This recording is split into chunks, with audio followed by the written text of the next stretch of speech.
culture is not your friend.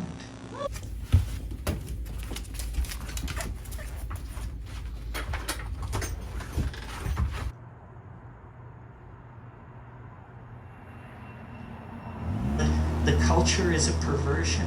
It fetishizes objects, it creates consumer mania, it preaches endless forms of false happiness, endless forms of false understanding in the form of squirrely religions and silly cults.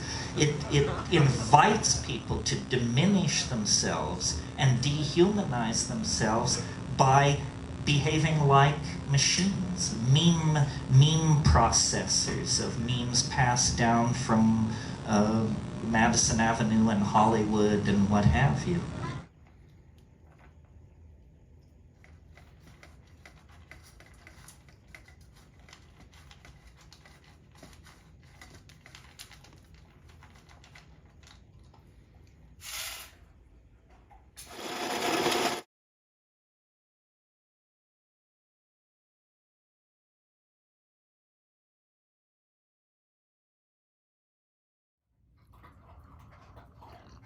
The early morning brain is different, isn't it? It's more fluid.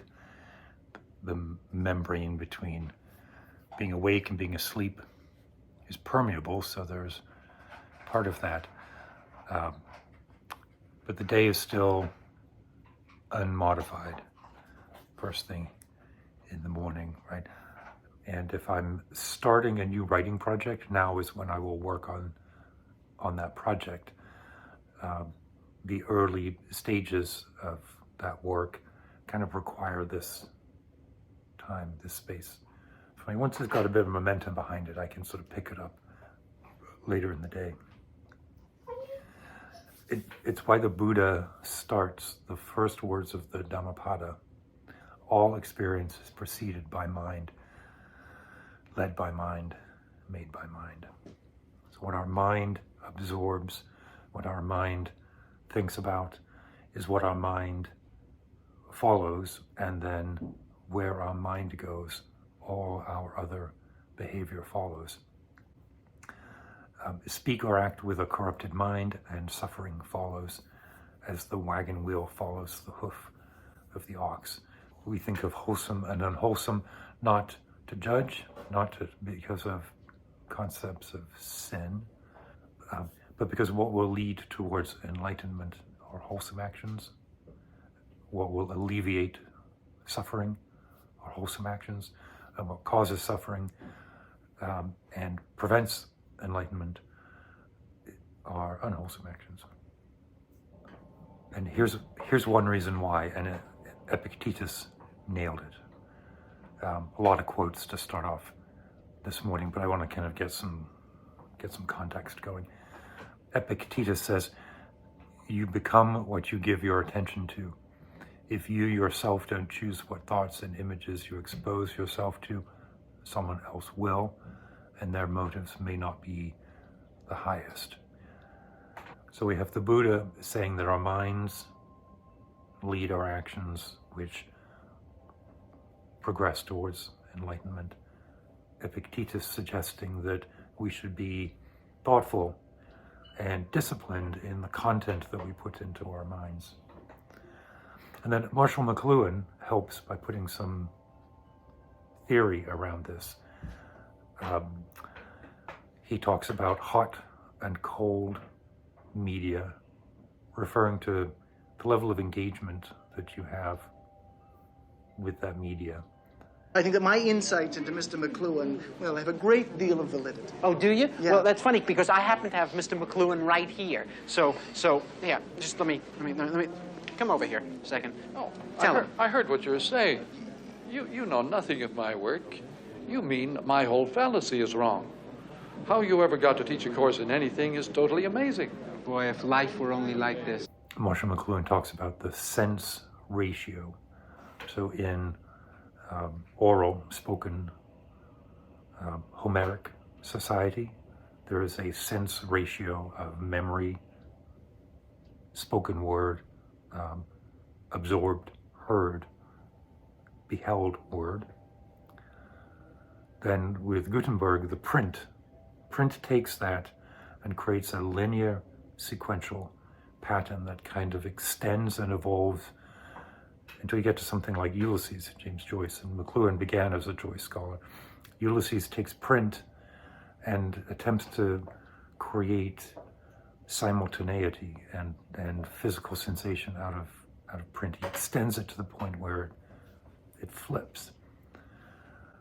We have the development of electronic media, which is a different sensory ratio. Now our sense systems have kind of been externalized in a network of information and input.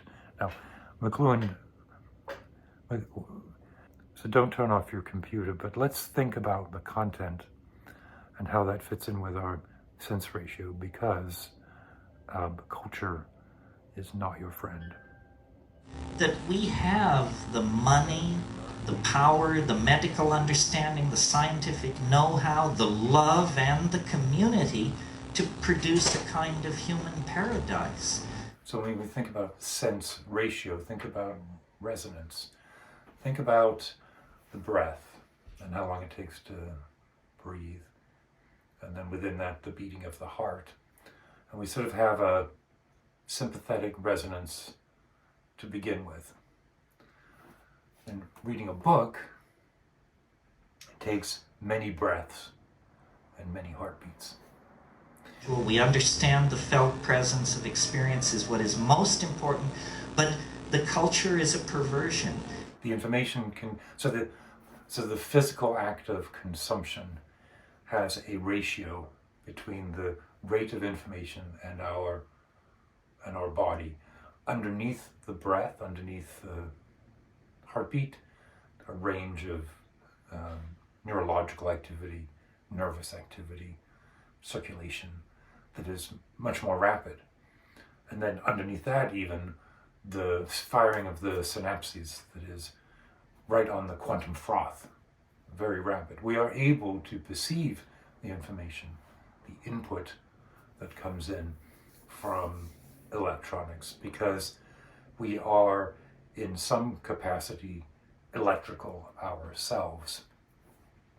But I think this is where we need to be very, very cautious about the content of what we put in, because we are absolutely malleable at the fundamental level. And it didn't need to be this way, right? We have the culture, we have the technology. Like McKenna says, we have the technology to create AI that has bodhicitta mind and that would evolve the capacity for enlightenment within a nanosecond. But we are led by the least among us, the least intelligent, the least noble, the least visionary. We're led by the least among us, and we do not fight back against the dehumanizing values that are handed down as control icons. This is something, I mean, I don't really want to get off on this tear because it's a lecture in itself, but the artist as a cultural hacker, right? The artist who, through whichever medium, sound, sculpture, paint, words, cloth, dance, injected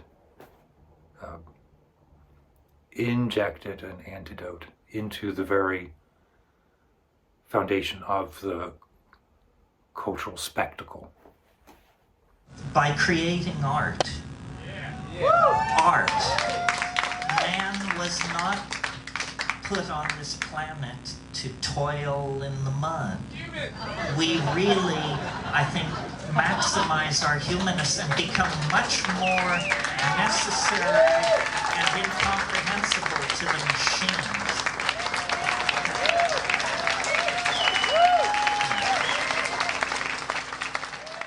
So I write a lot more about this in my book on mortality and the human imagination. Reversal is a deep switch on the sensory ratio, like the progression from oral, spoken, to print, visual, to electronic, which McLuhan calls auditory.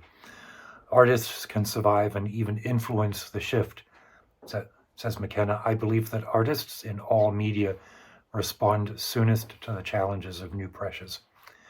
I would like to suggest that they also show us ways of living with new technology without destroying earlier forms and achievements. Let's think about this analogy. What has the same relationship to electronics? That electronics had to print, that print had to oral, to spoken. But that process of evolution and reversal hasn't stopped. And my proposal is that the work of the artist is to flip us into the imagination. And the flip actually takes us back to what McKenna called the archaic revival, and what I kind of shorthand refer to as the imagination. Here's how I write it. Through the rhapsodic exploration of imagination, we will anticipate mortality, where mortality is the experience of time in an all-dimensional black hole, where black hole is the materialist scientific apperception of the indistinguishable nature of birth and death.